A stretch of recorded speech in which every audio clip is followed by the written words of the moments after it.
ताज़िए ताबूत का रिवाज सबसे पहले इमाम अली और इमाम हुसैन के रोज़ों पर शुहदा और ज़ायरीन की अज़ादारी की तक़रीबात में मुनक़िद होने वाले पहले शिया इज्तिमाआत से शुरू हुआ।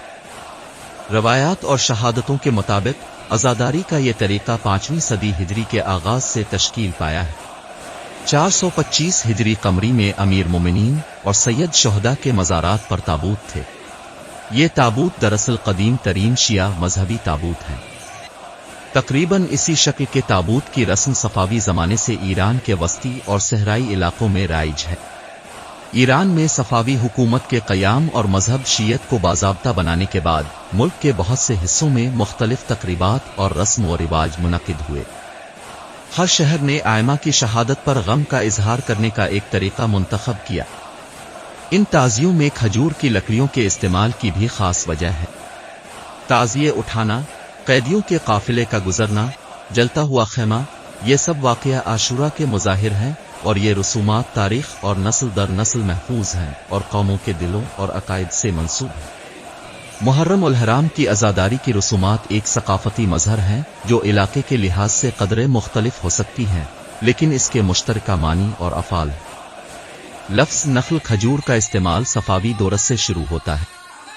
शायद इस नाम के फैलने की सबसे अहम वजह वो हदीस है जिसमें इमाम हुसैन अलैहिस्सलाम के जसद खाकी को खजूर के दरख्त की शाखों पर तदफीन के मकाम तक ले जाया गया था। खजूर के दरख्तों में खास खुसूसियात होती हैं जो बहुत से इंसानों से मशाबहत रखती हैं। खजूर का दरख्त आमतौर पर 16 साल की उम्र में फल देता है और तकरीबन 150 साल तक जिंदा रहता है। दरख्त को शदीद चोट लगने से वो खुश्क हो जाता है। अगर उसे जला देते हैं तो कोयला नहीं होता है। खजूर के पत्ती की शक्ल व सूरत आदम के बालों की मानिंद है। दुनिया के सबसे बड़े ताज़िए ईरान के शहर यज़्द में उठाए जाते हैं, जो खजूर की लकड़ी से बनाए जाते हैं। ताज़िए को फारसी में नखल बरदारी कहते हैं।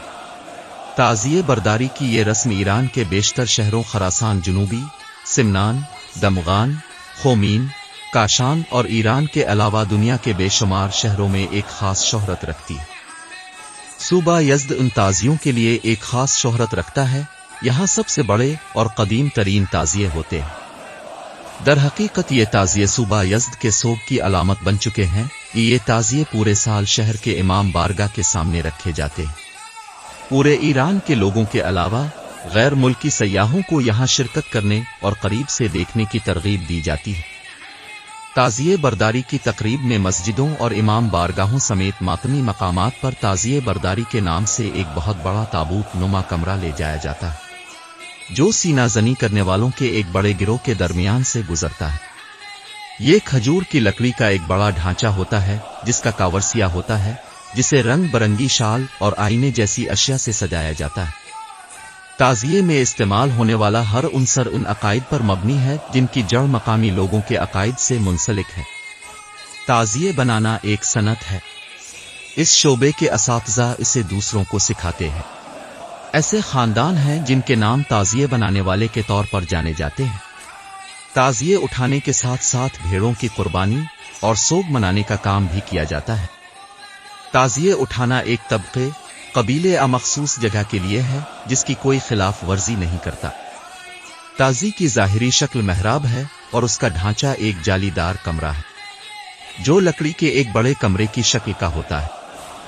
ताज़िए में 8 से 20 और 12 से 14 लंबे लकड़ी के सुतून होते हैं जिसे खास महारत के साथ तैयार किया जाता है। ताज़िए के लिए पैसे अतिया करने से लेकर फ्रेम बनाने तक और आशूरा के दिन ताज़ियों को सजाने और ले जाने में मदद करने तक हर शख्स मुख्तलिफ मराहिल में हिस्सा लेता है। तैयार होने के बाद ताज़िए बहुत भारी हो जाते हैं और बड़े ताज़ियों का वजन बाज़ औकात कई टन तक पहुंच जाता है और उन्हें उठाने के लिए सैकड़ों मजबूत मर्दों की जरूरत होती।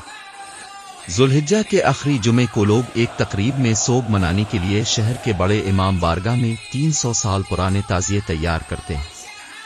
आशूरा की रात ताज़िए को मातमी दस्ते की मदद से मुंतकिल किया जाता है। ताज़िए की गर्दिश दिन के एक मखसूस वक्त में रिवायती इलाके के मुताबिक की जाती है। जो लोग ताज़िए उठाने में मदद करना चाहते हैं वो किसी नर्म शय को रुमाल में लपेटकर अपने कंधों में से एक पर बांध देते हैं कि वो ताज़िए ले जाते वक्त जख्मी ना हो। ایک شخص تعزیے کی چھت کے سامنے بیٹھتا ہے یا کھڑا ہوتا ہے اور تعزیے چلانے والے کی رہنمائی کرتا ہے۔ بعض علاقوں میں ایک یا دو افراد چھت کے سامنے اور پیچھے بیٹھ کر قرآن مجید پڑھتے ہیں۔ اس تقریب میں محنت ہوتی ہے جس پر عمل درآمد کرنے والے تمام افراد منتخب ہوتے ہیں۔ تعزیے موڑنے کے لیے ایک شخص بطور نگران تعزیے سے چند قدم آگے بڑھتا ہے اور راستہ دکھاتا ہے۔ بھیڑوں کو ذبح کیا جاتا ہے اور گوشت ضرورت مندوں میں تقسیم کیا جاتا ہے اور بعض اوقات اس کا سوپ بنا کر پلایا جاتا ہے۔ شام غریبہ کے بعد تعزیے کو اس کی جگہ واپس رکھ دیا جاتا ہے اور تقریب کے اختتام کے ساتھ ہی تعزیے کے تمام زیورات جمع کر کے اگلے سال تک رکھ دیتے ہیں۔ یہ کام عام طور پر کسی خاص خاندان کو تفویض کیا جاتا ہے اور یہ ذمہ داری خاندان سے وراثت میں حاصل ہوتی ہے۔ تعزیے کو امام حسین علیہ السلام کے جسم کی علامت، عزاداری کی علامت کے طور پر تعزیے کا سیاہ ہونا، تیر اور نیزے امام حسین علیہ السلام کے جسم میں داخل ہونے والے تیر اور نیزے کی علامت، تعزیے سے باندھے جانے والے علم ابو الفضل عباس علیہ السلام کی علامت، قاسم ابن حسن علیہ السلام کی علامت سے باندھے گئے کپڑے اور گھنٹیاں امام حسین علیہ السلام کے قافلے کی گھنٹی کی علامت ہوتی ہے۔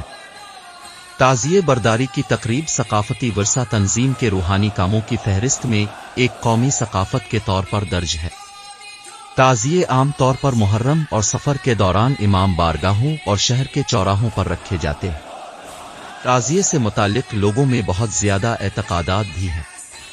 بعض لوگوں کا خیال ہے کہ بانجھ عورتوں کو تعزیے کے نیچے سے گزرنا چاہیے، بیمار بچوں کو شفا یابی کے لیے تعزیے کے اوپر سے گزارا جاتا ہے۔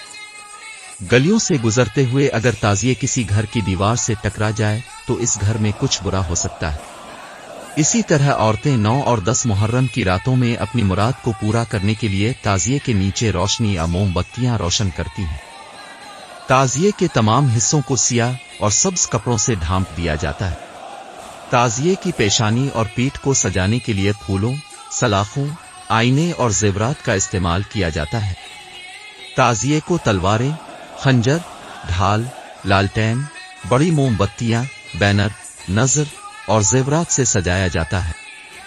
تعزیے پر سبز پگڑی امام کے لباس کی نشانی کے طور پر رکھی جاتی ہے اور اکثر تعزیے کی چھت سے گھنٹی لٹکا دی جاتی ہے جو حرکت پر بجتی ہے۔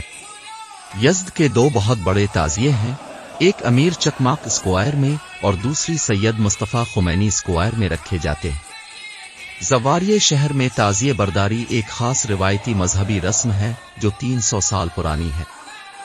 تعزیے کی تقریب دوسرے ممالک میں بھی مختلف طریقوں سے عام ہے۔ عراق، انڈونیشیا، کیریبین، پاکستان اور بھارت میں بھی تعزیے کی رسم ہوتی ہے۔